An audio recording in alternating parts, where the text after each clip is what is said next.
रूस में प्रधानमंत्री मोदी ने खेला बहुत बड़ा गेम। शी जिनपिंग की साजिश हुई नाकाम, लगा झटका। भारत जापान मिलकर चीन का बजाएंगे बैंड। दोस्तों, भारत चीन के बीच जंग जैसे हालात बने हुए हैं। दुनिया भर में चीन भारत के खिलाफ साजिश करने की कोशिश करता है, लेकिन भारत की मजबूत विदेश नीति की वजह से उसकी दाल नहीं गल पाती है। चीन ने श्रीलंकाई पोर्ट हम्बनटोटा पर कब्जा करके भारत को चुनौती देने की कोशिश की, तो भारत के उद्योगपति अडानी ने इजराइल के दूसरे सबसे बड़े पोर्ट को खरीदकर चीन की नाकाबंदी कर दी।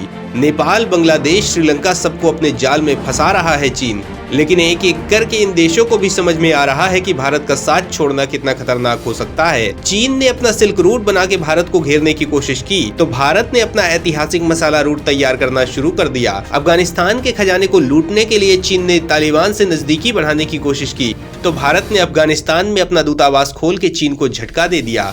इस बीच चीन रूस से नजदीकी बढ़ाकर खुद को बहुत बड़ा सूरमा समझ रहा था, लेकिन भारत ने ऐसा तगड़ा झटका दिया है कि चीन पागल कुत्ते की तरह घूम रहा है। सवाल उठता है कि भारत ने ऐसा क्या कर दिया है? भारत एक एक करके चीन की दुखती रग पर पैर क्यों रख रहा है? चीन भारत के कदम से बिलबिला क्यों उठा है? तो दोस्तों, इस बारे में जानने के लिए पूरा वीडियो ध्यान से देखिए, गर्व से आपका सीना चौड़ा हो जाएगा।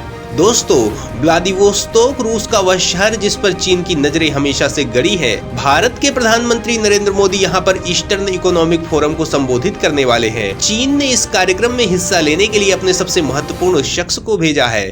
इस बात से ही अंदाजा लगाया जा सकता है कि कहीं न कहीं चीन को अब इस हिस्से को लेकर घबराहट होने लगी है। रूस के पूर्व में स्थित इस जगह से भारत के कई हित जुड़े हैं। आप इसे रूस का बलूचिस्तान कह सकते हैं, यानी यह रूस की वह जगह है जहां पर संसाधनों की कमी नहीं है, लेकिन अभी तक इसका सही उपयोग नहीं हो सका है। भारत ने अब इस जगह में अपने हितों को साधने के लिए एक ऐसा प्लान बनाया है जो चीन के कब्जा करने के सपनों को हमेशा के लिए चकनाचूर कर देगा। सवाल उठता है कि चीन रूस के इस इलाके में कब्जा क्यों करना चाहता है? वो इसके लिए क्या दावा करता है? तो दोस्तों, व्लादिवोस्तोक 160 साल पुराना शहर है और साल 2020 में चीन ने इस पर अपना दावा ठोक दिया था। सन 1860 में चीन को ब्रिटिश और फ्रांस की सेना से अफीम युद्ध में शिकस्त का सामना करना पड़ा था। चीन के एक जर्नलिस्ट की माने तो रूस ने इस पर कब्जा किया हुआ है। उन्होंने लिखा था व्लादिवोस्तोक, जिसका शाब्दिक अर्थ है पूरब का शासक, और उसका इतिहास सन 1860 से है, जहां रूस ने यहां पर एक मिलिट्री बंदरगाह बना लिया था। लेकिन शहर हाइशेन वाई था और यह चीन की जमीन थी। उनका कहना था कि रूस ने चीन के साथ हुई आसमान संधि के जरिए इस पर कब्जा कर लिया था। चीन का दावा है कि व्लादिवोस्तोक 19वीं सदी में चीन की सीमा में था। व्लादिवोस्तोक मंचूरिया राज्य के किंग साम्राज्य का हिस्सा था और इस समय इसका नाम हाइशेन वाई था। लेकिन सन 1860 में रूस ने इस पर आक्रमण किया और इस पर कब्जा कर लिया। अब इसे लेकर क्या है भारत का प्लान? भारत के प्लान से चीन को तगड़ा झटका क्यों लगा है?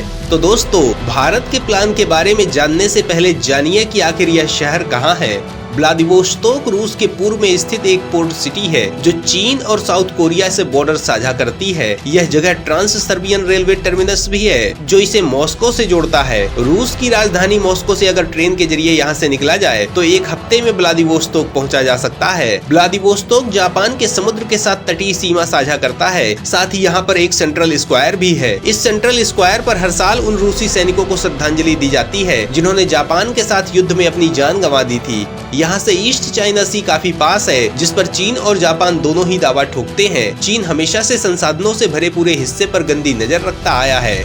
चीन के मंसूबों पर पानी फेरने के लिए भारत ने जो प्लान बनाया है उसका नाम है चेन्नई व्लादिवोस्तोक मैरीटाइम कॉरिडोर। इस कॉरिडोर के जरिए तमिलनाडु की राजधानी चेन्नई को रूस के इस शहर से जोड़ना है। इस नए सी रूट के बाद रूस और भारत के बीच ट्रांसपोर्टेशन में 24 दिनों का समय ही लगेगा। अभी यूरोप के रास्ते आने वाले सामान को भारत और रूस तक पहुंचने में 40 दिन का समय लगता है। साल 2019 में जब पीएम मोदी ने ईस्टर्न इकोनॉमिक फोरम में शिरकत की थी तो उसी समय इस पर चर्चा हुई थी। पीएम मोदी ने रूस के इस हिस्से के विकास के लिए $1 अरब की मदद देने का ऐलान किया था। व्लादिवोस्तोक प्राकृतिक संसाधनों का खजाना था। इसके बाद भी रूस की अर्थव्यवस्था में सिर्फ 5% योगदान ही कर पाता है। इसके अलावा यहाँ के लोगों का रहन सहन स्तर भी देश के बाकी हिस्सों की तुलना में काफी निम्न है। 1990 के दशक में जब सोवियत संघ का पतन हुआ तो व्लादिवोस्तोक से काफी लोग पलायन कर गए। सोवियत संघ के पतन के बाद भारत वह पहला देश था जिसने व्लादिवोस्तोक में अपना दूतावास खोला था। इसके बावजूद भारत ने यहाँ पर कभी निवेश नहीं किया। कोई प्रोजेक्ट साल 1990 में भारत ने साखलिन में 20% हिस्सेदारी खरीदी थी। वह भारत का इकलौता निवेश था।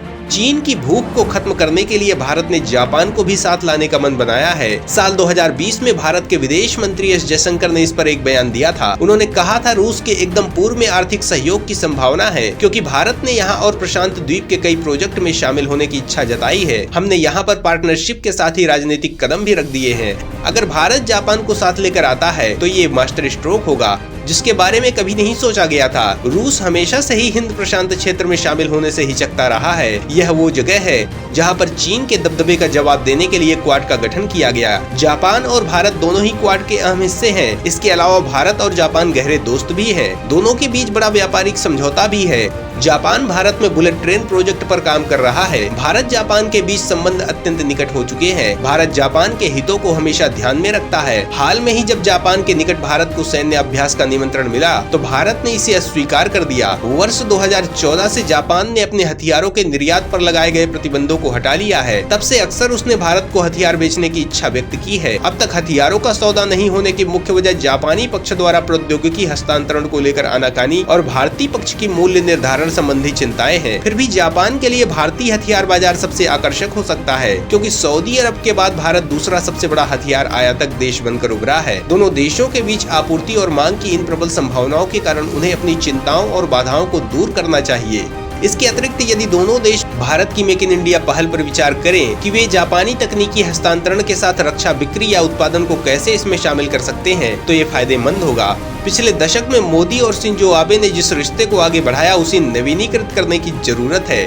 यदि भारत जापान साझेदारी को हिंद प्रशांत क्षेत्र में क्षेत्रीय सुरक्षा और समृद्धि को बढ़ाना है तो अब समय आ गया है। दोस्तों, अगर जापान भारत के कारण रूस के करीब आता है तो चीन अकेला रह जाएगा और ये भारत की बहुत बड़ी रणनीतिक विजय होगी।